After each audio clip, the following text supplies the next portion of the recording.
Hi hello welcome to today reports. இப்போ நம்ம பார்க்க போகிறது எலிமெண்டல் இங்கிலீஷ் மூவியோட திரை விமர்சனத்தை பற்றி தான் பார்க்க போகிறோம். Walt Disney Pictures and Pixar Animation Studios produce பண்ண இங்கிலீஷ் படம் தான் எலிமெண்டல். இந்த படம் ஜூன் 16, 2023 அன்னைக்கு ரிலீஸ் ஆச்சுங்க. இந்த படத்தை டைரக்ட் பண்ணியிருக்கிறது பீட்டர் ஷான் லேக் லிவிஷ்.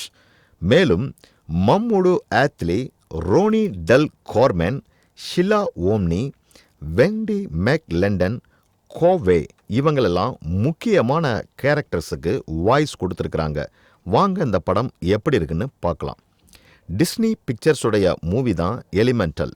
இந்த கதை எங்கே நடக்குதுன்னு பார்த்தீங்கன்னா எலிமெண்டல் சிட்டியில் நடக்குதுங்க. இந்த சிட்டியில் டிஃப்ரெண்ட்டான எலிமெண்ட்ஸ் இருக்காங்க. அதாவது வாட்டர் ஃபயர், ஏர் அப்படின்னு எல்லா எலிமெண்ட்ஸும் ஒன்றா சேர்ந்துருக்காங்க. இதில் பெர்னி அப்படின்ற ஒரு ஃபயர் எலிமெண்ட் அவங்க ஃபேமிலியோட இங்கே வந்து தங்குறாங்க. அவங்க ஆக்சுவலாக ஃபயர் சிட்டியிலேருந்து வந்திருக்கிறாங்க. ஆல்ரெடி ஃபயர்னா நமக்கே தெரியும், எல்லாமே வந்து அழிச்சிடும் இல்லையா? ஸோ அதனால் எந்த ஒரு எலிமெண்ட்டும் இவங்களை ஒழுங்காக ட்ரீட் பண்ணலை.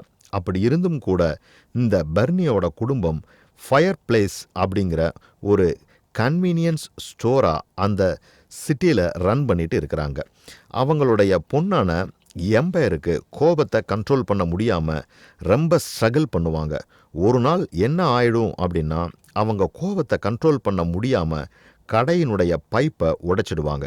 அப்போ தான் பேட் ரிப்பிள் அப்படிங்கிற ஒரு வாட்டர் எலிமெண்ட் ஹெல்த் இன்ஸ்பெக்டர் அட்டென்ஷனுக்கு இந்த விஷயம் வந்திருக்கு. ஸோ இதுக்கப்புறம் நடக்கிற எல்லாமே ரொம்ப எக்ஸைட்டிங்காக யூனிக்காக இருக்கும். இந்த படத்தை பார்க்குறவங்களுக்கு ஒரு எமோஷனல் ரோலர் கோஸ்டர் ரைடராக தான் இந்த படம் இருக்கும். இந்த படத்தினுடைய ரைட்டர்ஸ் ஜான் ஹோப்ரெக், காட் லேக்கில் அண்ட் பெர்ண்டே ஹோஷ் இவங்களெல்லாம் இயற்கையோட எலிமெண்ட்டாக இருந்தாலும் இந்த கேரக்டர்ஸை ரொம்ப பவர்ஃபுல்லாக கிரியேட் பண்ணியிருக்கிறாங்க. இந்த மூவி கேரக்டர்ஸுக்கு எமோஷனல் அண்ட் டச்சிங் ஸ்டோரி கொடுத்து அவங்கள ஒரு மனுஷங்க மாதிரி எடுத்துகிட்டு போயிருக்காங்க. ஸோ இந்த படத்தை பார்க்குற ஆடியன்ஸுக்கு அந்த கேரக்டர்ஸோட நல்லா கனெக்ட் பண்ணிக்க முடியுங்க. ரொம்ப கலர்ஃபுல்லாக வைப்ரண்ட்டான ஒரு இமேஜினரி ப்ளஸ் தான் இந்த எலிமெண்ட் சிட்டியோட செட்டிங் இருக்குது. இந்த படத்தில் இருக்கக்கூடிய எல்லா கேரக்டர்ஸுக்கும் அழகான ஷார்ட்ஸ் அண்டு அனிமேஷன் யூஸ் பண்ணி உண்மையாகவே அந்த கேரக்டர்ஸுக்கு ஒரு உயிர் கொடுத்துருக்குறாங்கன்னு தான் நம்ம சொல்லணும். இந்த ஒரிஜினல் பேக்ரவுண்ட் ஸ்கோர் பண்ணியிருக்கிறது தாமஸ் நியூமன் அண்ட் இவர் இந்த படத்தை வேற லெவலுக்கு எடுத்துகிட்டு போய் இருக்கிறாருன்னு தான் சொல்லணும். நம்ம அங்கங்கே இந்தியன் ஸ்டைல் மியூசிக்கெல்லாம் கேட்கலாங்க. இந்த படத்தில் இந்த ஸ்டோரி ரொம்ப ஸ்மூத்தாக போகுது அண்ட் இந்த படத்தை பார்க்குற ஆடியன்ஸுக்கும் ஸ்டார்டிங்கிலிருந்து எண்டிங் வரைக்குமே என்கேஜ் பண்ணி வச்சிருக்கிறாரு. ஓவரால் இந்த படம் ஒரு out of the world experience அப்படின்னு தான் சொல்லணும். மொத்தத்தில் ஒரு என்கேஜிங் ஸ்டோரியை ரொம்ப சூப்பராக கலர் அண்ட் இமேஜாக யூஸ் பண்ணி இந்த படத்தை எடுத்துகிட்டு வந்திருக்கிறாருங்க. இந்த படத்தில் ஃபயர் அண்டு வாட்டரோட கான்வர்சேஷன் எல்லாமே ரொம்ப கிளவராக இருக்குங்க.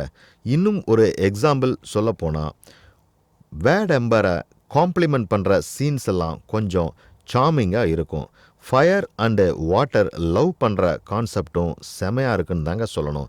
இந்த படத்தில் இந்த 2 கேரக்டருக்கும் வாய்ஸ் கொடுத்த லேத் லெவிஸ் அண்ட் மொமடு ஆத்திஸ் 2 பேருக்கும் அந்த கேரக்டருக்கு அப்படியே உயிர் கொடுத்துட்டாங்கன்னு தான் நம்ம சொல்லணும்.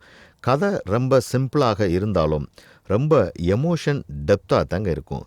இந்த மாதிரி காட்டுறதுனால இன்னும் எமோஷன்ஸ் டெப்த்தாக கதை போகுது மற்றும் பார்க்குற ஆடியன்ஸுக்கு ரொம்ப என்கேஜிங்காகவும் இருக்குங்க. இந்த அனிமேஷன் படத்தை நீங்கள் இன்னும் பார்க்கல அப்படின்னா கண்டிப்பாக இந்த படத்தை போய் பாருங்கள், உங்களுக்கு ரொம்ப பிடிக்கும். இந்த மாதிரி சினிமா செய்திகளை உடனுக்குடன் தெரிந்து கொள்ள தேடை ரிப்போர்ட்ஸை பாருங்கள். கமெண்ட் பண்ணுங்கள், லைக் பண்ணுங்கள், சப்ஸ்கிரைப் பண்ணுங்கள், ஷேர் பண்ணுங்கள்.